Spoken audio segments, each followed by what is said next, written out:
Derivative ng trigo.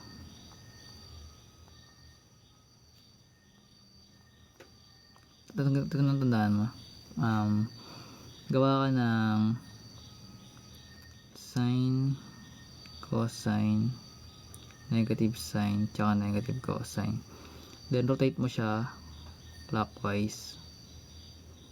Sabihin derivative yan.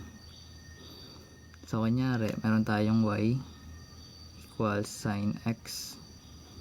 So pag pinapakuha yung derivative ng sine, ano ba nakaturo? That is cosine x. So may sagot ka na kagad. So kung binigay naman y equals negative sine x, so dito yung sine x mo na negative, so yung derivative niya is negative cosine. So ganun siya kadali. So guys na natin dalawa syempre. Kung ito yung hinahanap, ito yung sagot. Kung ito yung hinahanap, ito yung sagot. Guys natin yun na. Then punta ka naman sa tangent tsaka secant. So meron tayong secant x tan x. Kunyari, pinapahanap is y equals secant x. So ano yung magiging y prime? So ito yung kailangan mo. Takpan mo lang yung isa. Ano yung matitira? Secant x tan x. So meron ka ng sagot. So kung pinapahanap naman, for example is tan, what is tan, derivative of tan x? So basically, pag tinakpan natin yung tan, matitira yung dalawang secant, which is secant squared. So ganun siya ginagawa. So yun siya.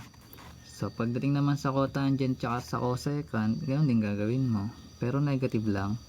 So negative cosecant x, then cotangent x. So bali magkakasama yung ko, tapos yung walang ko. So pag hinahanap for example yung cosecant x, takpan mo lang isa. So magkakaroon tayo ng y prime, which is negative, kasi may negative sa labas o sa gilid niya. Pag tinakpan mo ito, magiging negative pa siya na itong dalawa. So bali magiging negative cosecant x, cotangent x yung sagot.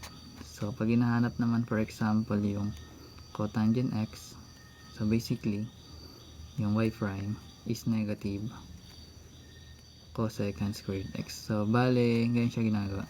Ito yung matutunan, pero ito yung pinaka-fundamentals niya actually.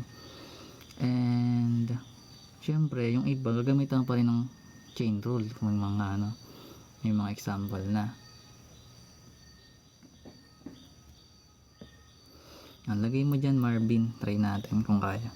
Kung kaya, gilapag mo lang. After pa, kunyari may given tayo na let's say soft spoken daw ako. Hindi, naantok na ako eh.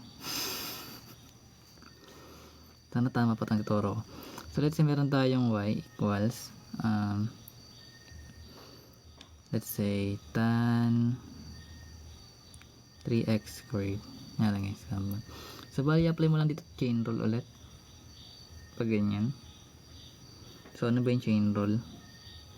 So ano ba ang derivative ng tangent? So derive mo to. Anong derivative ng tangent? That is what? That is secant squared. Tama. So secant squared. Tapos kakopy mo lang yung angle. Kasi hindi naman yan mababago eh. Then i-derive natin yung 3x squared natin. So ano ba yung derivative ng 3x squared? That is 6x. So ayan. Nilagay mo lang tong 6x sa harapan. Hindi mo to pwedeng i-multiply dito ha. Kasi ito angle to guys. Or yung ang tawag doon. Ang tawag doon nakalimutan ko. Basta para siyang angle. Ayan. So lalagay lang natin yung 6x sa harapan. Then yung secant squared. Then yung 3x. Then yung squared natin. So ito yung magiging y prime natin. So basically apply mo lang chain rule. Kung may mga ganyan. If f of x equals to cosine x plus, hindi ko inalam mo. Yan na yan. Tanggaling naman yan. Anong gawin dyan? Ba't may pi na? Sir AJ, yan dyan ka pa?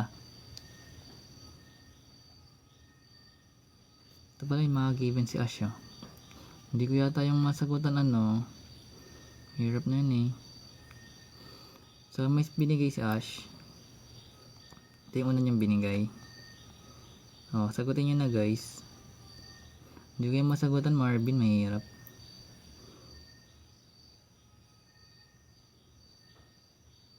Ito yung binigay ni Marvin. 0 siguro to. Kasi hanggang 121. Anyways, ito guys yung tanong binigay ni Ash. Ash Ketchup. So pag dinerive natin, so chain rule pa rin, di ba? So 4 baba natin. Copy natin yung ang buong term. Bawasan natin yung 4. Yung 3. 10 times yung derivative na ito. Magiging 2 na lang. Then multiply lang natin to dito guys. So basically magkakaroon tayo ng 8. Then 2x plus 3 na naka-cube. So ito na yung f prime of x natin. Ngayon lang. Ganun siya kadali yung una. So basically yung sunod naman is ito. Paano to Sir AJ? Ito. Sir AJ, paano to? Marunong na ito. Hello, may derivative. May ganito siya, oh. So i-derive natin to guys. Paano to guys? May pattern. Hindi ko alam. So ito guys, rewrite lang natin muna siguro. Kasi ito, madali, pwede tayo i-write katulad ng ginawa natin kanina. So magkakaroon tayo ng y equals 5 cosine x plus 4. Tiniangat natin tong x plus 6. Pero raised to negative 2 na siya. Yung ginawa natin kanina.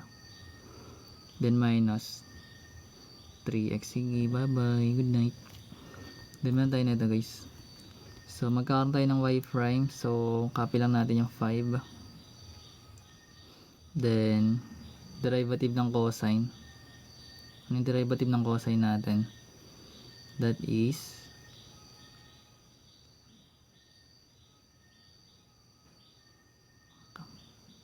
mali. Negative sin x. So 2 times natin yung 1, di ba? So kahit huwag natin lagyan ng 1, pero lagyan natin baka malito kayo. So derivative ng x is 1, di ba? Then plus or negative na to guys na sunod kasi negative times positive, that is negative. Then 2 times 4 magiging 8. So copy natin yung x plus 6. Then yung negative 2 minus 1 magiging negative 3. Then minus yung derivative ng 3x, that is 3. Then ayusin na lang natin. So magkakaroon tayo ng 5 o positive times negative times positive magiging negative. Then copy natin yung 5 sin x. Then meron tayong negative 8. So dahil naka negative exponent to guys, remember, eto nasa parenthesis lang na ito. So ibababa natin to. Magkakaroon tayo ng x plus 6 raised to 3. Then minus 2 para maging positive exponent. Alin nakalimutan? Nakalimutan ba?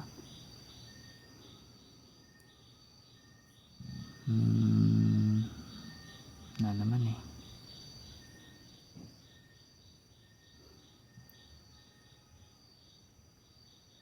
Pa-product rule ba to?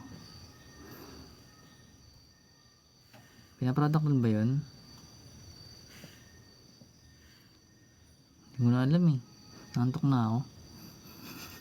Product rule to, Sir AJ. Ganun ba yan? Sir AJ. Wala na ako energy. Tilted na ako. Oo nga. Sabi niya pa product rule daw eh. Oh. Ito daw. Itong 1. Dito, derive na ito. Di ba ganun ginagawa natin? Tingnan mo ito. Yung 3x, di ba ito yung angle natin? Ito. Kumbaga dito rin siya galing, guys. Kasi itong nandito, di ba meron sin x? Kumbaga, pag dinerive mo tong sin, magiging cosine, copy mo tong angle, tapos magka times 1 ka dito. Kasi yung derivative ng x, di ba? Derivative ng x is 1. So, ito pa rin kakalabasan. Wherein, kapag may mga given ka na angle, kunyari ito, mag-multiply ka ng derivative nun. So, since na x lang naman to, kahit times 1 mo lang, pwede na yan.